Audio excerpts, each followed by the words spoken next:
everyone, welcome back to my channel. Have you ever wondered how the world transformed from manual labor to massive factories and machines? The answer of this question is Industrial Revolution as a turning point in history. This revolution started in Europe in the 18th century and changed the way people lived and worked. In this video, we will explore what is the industrial revolution was, its causes and its impact in detail. So, let's get started. Firstly, we talk about meaning of industrial revolution. The Industrial Revolution was a period of significant change when European societies transitioned from agrarian economies to industrialized ones. Industrial revolution एक ऐसा period था जब European society जो है वो agrarian economy से industrial economy की तरफ ट्रांजिशन हो रही थी, ट्रांसफॉर्म हो रही थी। उसी पीरियड को इंडस्ट्रियल रिवॉल्यूशन कहा गया। It began in Britain in the mid 18th century and spread across Europe and the world by the 19th century. जो इंडस्ट्रियल रिवॉल्यूशन था वो mainly mid 18th century means 1750s से Britain से start हुआ और धीरे धीरे करके ये पूरे यूरोप कॉन्टिनेंट में फैल गया और यहाँ तक कि 19th सेंचुरी आते आते इंडस्ट्रियल रिवॉल्यूशन का प्रभाव पूरे वर्ल्ड में देखा गया। This era introduced machines and factories, replacing manual labor and traditional craftsmanship with mass production method. जो ये एरा था इंडस्ट्रियल रिवॉल्यूशन का उसमें मशीन्स और फैक्ट्रीज को इंट्रोड्यूस किया गया और उस पुराने टाइम पे जो मैनुअल लेबर होते थे, शारीरिक श्रम के थ्रू कोई भी प्रोडक्शन होता था उसको ये जो मशीन्स और फैक्ट्रीज का एरा आया उसको रिप्लेस कर दिया। जो ट्रेडिशनल क्राफ्ट्समैनशिप थे मीन्स ट्रेडिशनल जो शिल्पकारिता थी उसको रिप्लेस कर दिया गया मशीन्स और फैक्ट्रीज के आने पर। मशीन और फैक्ट्रीज का यूज़ किया जाने लगा, मास प्रोडक्शन मेथड को अपनाया गया, मैनुअल लेबर और जो ट्रेडिशनल क्राफ्ट्समैनशिप थे उसको रिप्लेस कर दिया गया। सो ये था सिंपल लैंग्वेज में meaning of industrial revolution. In other words, industrial revolution was a period when human society moved from agricultural economy to machine based economy. दूसरी भाषा में हम कह सकते हैं कि इंडस्ट्रियल रिवॉल्यूशन एक ऐसा पीरियड था जिस टाइम पे जो ह्यूमन सोसाइटी थी वो एग्रीकल्चरल इकोनॉमी से मशीन बेस्ड इकोनॉमी की तरफ मूव हुई, ट्रांसफॉर्म हुई। Before the revolution most products are were made by hand. Revolution के पहले जो कई सारी मोस्टली जो प्रोडक्ट होती थी वो लोगों के द्वारा हाथों से बनाई जाती थी। After the revolution goods were made in factories using machines leading to faster production and cheaper prices. Revolution के बाद जो प्रोडक्शन होता था वो मेनली फैक्ट्रीज में मशीनों के जरिए होता था जो कि काफ़ी फास्ट तरीके से और काफ़ी सस्ते प्राइस में किसी भी गुड का प्रोडक्शन हो जाता था जो कि एक ह्यूमन सोसाइटी के डेवलपमेंट के लिए काफ़ी कारगर साबित हुआ। Now let's talk about causes of industrial revolution. Means industrial revolution के होने का क्या कारण है इसको समझते हैं। तो पहला है एग्रीकल्चरल रिवॉल्यूशन। जब इंडस्ट्रियल रिवॉल्यूशन के आने से पहले जो इकोनॉमी थी वो मेनली एग्रीकल्चरल पे बेस्ड थी, लेकिन एग्रीकल्चर में खेती करने के अलग अलग टेक्निक्स आने के कारण जो फूड प्रोडक्शन था वो काफ़ी ज़्यादा होने लगा और काफ़ी कम लेबर के थ्रू वो होने लगा, जिस कारण जो काफ़ी जो लेबर थे जो पहले एग्रीकल्चर में इन्वॉल्व थे वो फ्री हो गए और वो अपनी जॉब की तलाश में सिटी की तरफ जाने लगे, शहरों में जाने लगे और इंडस्ट्री में जॉब की तलाश करने लगे, जो कि एक कारण बना इंडस्ट्रियल रिवॉल्यूशन का। Farmers started using better farming techniques जैसे कि crop rotation, seed drills that increased food production, freeing many workers to move to cities for industrial job. जो कि मैंने अभी बताया कि जैसे कि पुराने टाइम पे मीन्स इंडस्ट्रियल रिवॉल्यूशन के पहले जो मेनली इकोनॉमी थी वो एग्रीकल्चरल थी, जबकि उस टाइम पे जो किसान थे वो अलग अलग फार्मिंग टेक्निक्स को अपना के जैसे कि क्रॉप रोटेशन, सीड ड्रिल्स के थ्रू फूड प्रोडक्शन में इंक्रीज किए, फूड प्रोडक्शन को इंक्रीज किया जो कि पॉपुलेशन ग्रोथ में का कारण बना और इसके साथ ही जो है कई सारे वर्कर जो पहले एग्रीकल्चर में इन्वॉल्व थे वो फ्री हो गए और वो जॉब की तलाश में शहरों की तरफ जाने लगे, जो कि एक कारण बना इंडस्ट्रियल रिवॉल्यूशन का। अगला है अवेलेबिलिटी ऑफ नेचुरल रिसोर्सेज, जो कि एक मेन बोल सकते हैं कॉज है इंडस्ट्रियल रिवॉल्यूशन का। यदि नेचुरल रिसोर्सेज की अवेलेबिलिटी न होती तो इंडस्ट्रियल रिवॉल्यूशन होना लगभग असंभव था। Countries like Britain, France, and Germany had coal and iron, essential for running steam engines and making machines. Way countries जहाँ पे मेनली इंडस्ट्रियल रिवॉल्यूशन का ओरिजिन हुआ, वहाँ पे जैसे कि ब्रिटेन है, फ्रांस है, जर्मनी है, वहाँ पे जो नेचुरल रिसोर्सेज थे, कोयला और आयरन, वो काफ़ी मात्रा में अवेलेबल थे, जो कि स्टीम इंजन को चलाने के लिए और मशीनों को बनाने के लिए काफ़ी मददगार साबित हुए, और ये एक कारण बना इंडस्ट्रियल रिवॉल्यूशन का। अगला है टेक्नोलॉजिकल एडवांसमेंट, जो कि एक इम्पॉर्टेंट कॉज है इंडस्ट्रियल रिवॉल्यूशन का। टेक्नोलॉजी में मशीन्स का इन्वेंशन हुआ, जो कि इंडस्ट्रियल रिवॉल्यूशन को काफ़ी मदद किया, प्रोडक्शन में मास प्रोडक्शन करने में मशीनों का काफ़ी योगदान रहा, जो कि एक मेन कारण रहा इंडस्ट्रियल रिवॉल्यूशन का। Inventions like the steam engine, जिसे जेम्स वॉट ने इन्वेंट किया था, स्पाइनिंग जेनी, जिसे जेम्स हरग्रीव्स ने इन्वेंट किया था, पावर लूम, जिसे एडमंड कार्टरिट ने इन्वेंट किया था, made manufacturing faster and more efficient. ये सारी जो मशीन्स थी, जो सारी टेक्नोलॉजी थी, उसने जो प्रोडक्शन था, मैन्युफैक्चरिंग का जो काम था, उसको काफ़ी फास्ट किया और इफिशिएंट किया, जो कि एक कारण बना इंडस्ट्रियल रिवॉल्यूशन का। अगला है availability of raw material and easy market access. Britain's colonies like India, America, African countries जो थे, वो ब्रिटेन की कॉलोनी थे, जो कि रॉ मटेरियल को सप्लाई करते थे। Britain's colonies supplied raw materials and offered market for finished goods, facilitating the Industrial Revolution by ensuring the availability of resources and demand for products. जो ब्रिटेन की colonies थी, India, America और African जो countries थी, वो Britain को raw material provide कराते थे। रॉ मटेरियल जो ब्रिटेन थी, उसको अपनी कॉलोनीज से रॉ मटेरियल मिल जाता था प्रोडक्शन करने के लिए। इसके अलावा जो कॉलोनीज़ थी ब्रिटेन की, वो एक मार्केट भी थी अब उसके फिनिश्ड गुड को वहाँ पे बेचने का, मीन्स उस वो फिनिश्ड गुड जो है अब उस अपने कॉलोनीज़ के मार्केट में ला कर के बेचता था, जो कि उसका एक फ़ायदा हुआ कि उसको रॉ मटेरियल भी वहीं से मिल रहा है और फिनिश्ड गुड भी वहीं पे उसकी बिक जा रही है, ख़त्म हो जा रही है, जिस कारण जो है इंडस्ट्रियल रिवॉल्यूशन को काफ़ी मदद मिला, जो कि इंडस्ट्रियल रिवॉल्यूशन को एक फैसिलिटी प्रोवाइड कराया। और इस प्रकार से जो इंडस्ट्रियल रिवॉल्यूशन में जो रॉ मटेरियल थी, वो ब्रिटेन को उसकी कॉलोनीज से प्राप्त होती थी, अवेलेबिलिटी ऑफ रिसोर्सेज था, और यहाँ तक कि डिमांड फॉर प्रोडक्ट्स भी था, जो फिनिश्ड गुड थे उसकी कॉलोनीज में डिमांड थी, जो कि एक मददगार साबित हुई काफ़ी ज़्यादा ब्रिटेन में इंडस्ट्रियल रिवॉल्यूशन के ग्रो करने का। अगला है population growth. A growing population provided a large work force for the factories. जैसा कि मैंने पहले ही बताया कि एग्रीकल्चरल रिवॉल्यूशन के कारण फूड प्रोडक्शन काफ़ी मात्रा में होने लगा। इस कारण जो उस टाइम की सोसाइटी थी, उसमें पॉपुलेशन ग्रोथ भी काफ़ी तेज़ी से होने लगा, जो कि फैक्ट्रीज में वर्क फोर्स को काफ़ी बड़ी मात्रा में प्रोवाइड कराती थी, जो कि एक कारण बना इंडस्ट्रियल रिवॉल्यूशन का। अगला है ग्रोथ ऑफ ट्रांसपोर्टेशन, जो कि एक मेन बोल सकते हैं मोस्ट इम्पॉर्टेंट कॉज है इंडस्ट्रियल रिवॉल्यूशन का, कि उस टाइम पे जो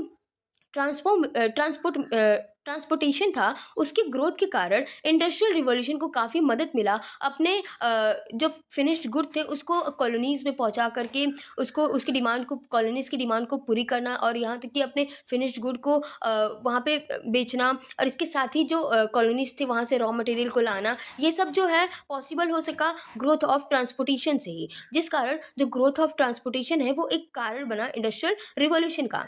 Railways and steamships helped transport raw materials and finished product faster and cheaper, जो कि काफ़ी फास्ट तरीके से और काफ़ी सस्ते में ट्रांसपोर्ट को कर पाते थे, ट्रांसपोर्टेशन कर पाते थे, जो कि एक मददगार साबित हुआ इंडस्ट्रियल रिवॉल्यूशन के ग्रो करने। Now let's talk about impact of industrial revolution. Means industrial revolution के कारण उस टाइम की सोसाइटी पे, पॉलिटी पे और इकोनॉमी पे क्या असर पड़ा इसका, ये देखते हैं। तो पहले हम लोग पॉजिटिव इफेक्ट देखते हैं इंडस्ट्रियल रिवॉल्यूशन का। तो पहला है expansion of democracy.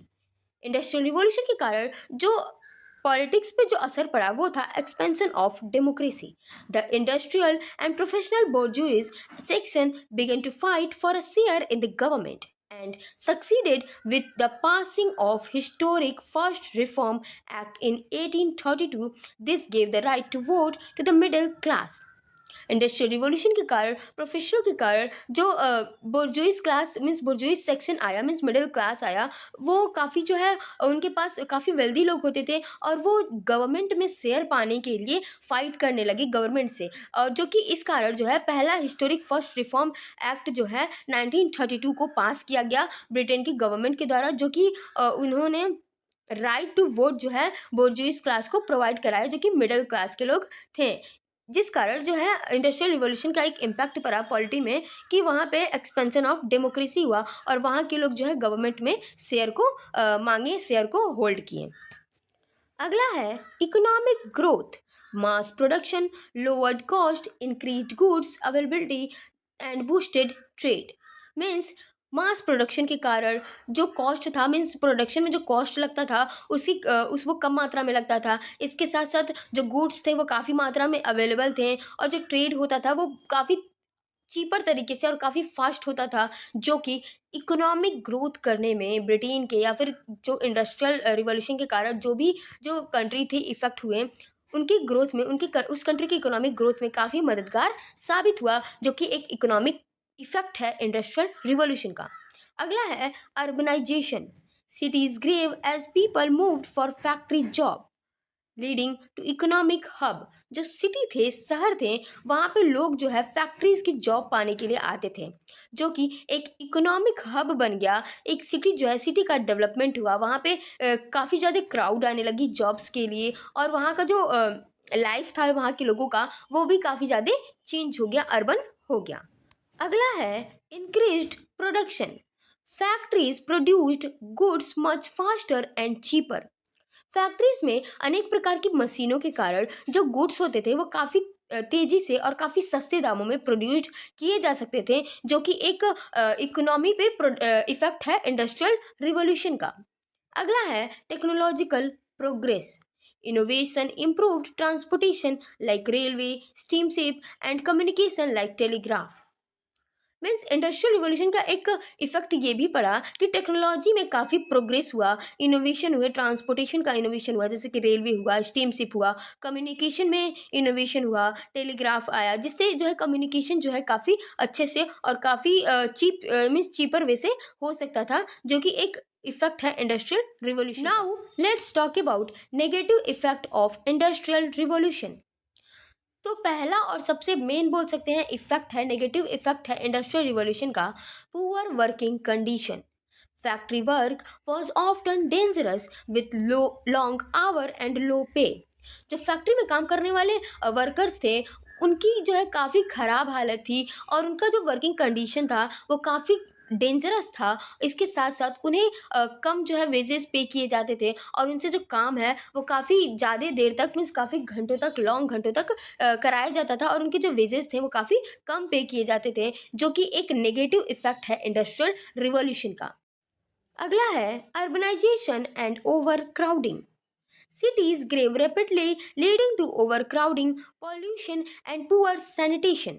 Means industrial revolution के कारण जो लोग थे रूरल एरिया से सिटीज़ की तरफ जाते थे फैक्ट्री में जॉब की तलाश में, जिस कारण जो सिटी था वो काफ़ी रेपिडली तरीके से ग्रो हुआ। वहाँ पे ओवर क्राउडिंग हो गया, ओवर क्राउडिंग के कारण पॉल्यूशन काफ़ी मात्रा में होने लगा और पुअर सैनिटेशन का कारण बना, जो कि एक नेगेटिव इफेक्ट है इंडस्ट्रियल रिवॉल्यूशन का।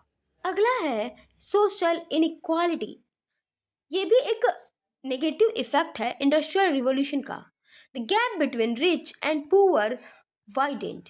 मीन्स जो फैक्ट्रीज के मालिक होते थे वो अमीर होते गए प्रोडक्शन के द्वारा, इंडस्ट्रियल रिवॉल्यूशन के कारण वो अमीर होते गए, जबकि उसी फैक्ट्रीज के जो वर्कर थे उनको काफ़ी ज़्यादा टाइम तक काम कराया जाता था और उनको जो है फेयर वेजेस भी नहीं दिए जाते थे, जिस कारण वो और ज़्यादा गरीब होते चले गए, जो कि एक सोशल इनइक्वालिटी का कारण बना। मीन्स रिच और पुअर में काफ़ी ज़्यादा गैप हो गया, गैप बढ़ता ही गया इंडस्ट्रियल रिवॉल्यूशन में, जो कि एक नेगेटिव इफेक्ट है इंडस्ट्रियल रिवॉल्यूशन का। अगला है environmental damage, industrial pollution harmed air, water and soil quality. Industrial revolution के कारण जो फैक्ट्रीज से निकलने वाली जो पॉल्यूशन होती थी वो एयर, वाटर और सॉइल की क्वालिटी को काफ़ी बड़ी मात्रा में डैमेज की, जो कि एक नेगेटिव इफेक्ट है, काफ़ी बड़ा नेगेटिव इफेक्ट है इंडस्ट्रियल रिवॉल्यूशन का, जो कि आज भी देखा जा सकता है। अपनी सोसाइटी में, अपनी कंट्री में, अपनी स्टेट में कि इंडस्ट्रीज़ के द्वारा कितनी ज़्यादा इन्वायरमेंट को डैमेज होता है। अगला है child labour. Children were often employed in factories, working in harsh condition. जो फैक्ट्रीज के मालिक होते थे वो ज़्यादा से ज़्यादा प्रोडक्शन कराने के लिए या फिर जो पुअर होते थे वो अपनी जो कंडीशन थी उसको सुधारने के लिए अपने चिल्ड्रन को जो है फैक्ट्रीज में एम्प्लॉयड करने लगे, मीन्स जॉब दिलाने लगे, जिस कारण जो चाइल्ड लेबर का काफ़ी बड़ी मात्रा में ओरिजिन हुआ। मीन्स जो इंडस्ट्रीज थे, फैक्ट्रीज थी, वहाँ पे बच्चों से काफ़ी ज़्यादा मात्रा में काम कराया जाने लगा, जो कि वो भी हार्श कंडीशन में, पुअर कंडीशन में बच्चों को फैक्ट्रीज में काफ़ी लंबे समय तक काम कराया जाता था, जो कि एक नेगेटिव इफेक्ट है इंडस्ट्रियल रिवॉल्यूशन का। अगला है exploitation of colonies. European countries took raw materials from colonies affecting their economies। Means जो यूरोपियन कंट्रीज थे वो अपने अपने कॉलोनीज से रॉ मटेरियल को लाते थे और जो फिनिश्ड गुड था उसको उसी कॉलोनीज में, उसी रॉ मटेरियल से बनाया हुआ फिनिश्ड गुड उसी कॉलोनीज में बेचते थे, जो कि उस जो कंट्री, जो कॉलोनी थी, उस कंट्री की जो इकोनॉमीज थी वो काफ़ी बड़ी मात्रा में इफ़ेक्ट हुई। वहाँ पे मेनली जो है शिल्पकारिता, जो है हैंड क्राफ्टिंग होती थी, हाथों के द्वारा जो है वस्तुओं को बनाया जाता था, जबकि जो मशीन से बनाई हुई वस्तु होती थी वो काफ़ी जो है सस्ते दामों पे मिलती थी, जिस कारण जो वो कॉलोनीज़ थी जहाँ से यूरोपियन कंट्री रॉ मटेरियल को लेते थे, वहाँ पे जो इकोनॉमीज़ थी वो काफ़ी बड़ी मात्रा में इफ़ेक्ट हुई, उनका एक्सप्लॉइटेशन काफ़ी बड़ी मात्रा में यूरोपियन कंट्रीज़ के द्वारा हुआ। Now let's talk about conclusion of this topic. The Industrial Revolution transformed Europe economically, socially, and technologically. While it brought progress and prosperity for some, it also created challenges such as inequality and environmental degradation that required reforms. Means industrial revolution जो है वो Europe में economically, socially और technologically जो Europe की society थी उसको transform कर दी, चेंज कर दी। जबकि जो इंडस्ट्रियल रिवॉल्यूशन है वो प्रोग्रेस और प्रॉस्पेरिटी जो है कुछ लोगों के लिए लाई, लेकिन इंडस्ट्रियल रिवॉल्यूशन जो है वो काफ़ी ज़्यादा जो है चैलेंजेस को भी क्रिएट की, जैसे कि inequality, environmental degradation, child labour, जिसमें रिफॉर्म लाने की आवश्यकता महसूस हुई, रिफॉर्म की ज़रूरत हुई, क्योंकि टेक्नोलॉजिकल मीन्स जो इंडस्ट्रियल रिवॉल्यूशन थे उसके कारण जो सोसाइटी थी उसमें काफ़ी बड़ी मात्रा में इनइक्वालिटी आ गई। कुछ लोगों के लिए इंडस्ट्रियल रिवॉल्यूशन कुछ लोगों के लिए काफ़ी प्रॉस्पेरिटी लाई, प्रोग्रेस लाई, जबकि कुछ लोगों के लिए जो इंडस्ट्रियल रिवॉल्यूशन है वो एक चैलेंज लेके आई, इनइक्वालिटी को क्रिएट की, चाइल्ड लेबर लेके आई, जो वर्कर्स थे उनका कंडीशन जो है उनकी हेल्थ जो है काफ़ी इफ़ेक्ट हुई इंडस्ट्रियल रिवॉल्यूशन के कारण। सो ये था whole topic of industrial revolution, causes, impact and meaning. If you found this video helpful, don't forget to like this video, subscribe my channel and share this video. Thanks for watching.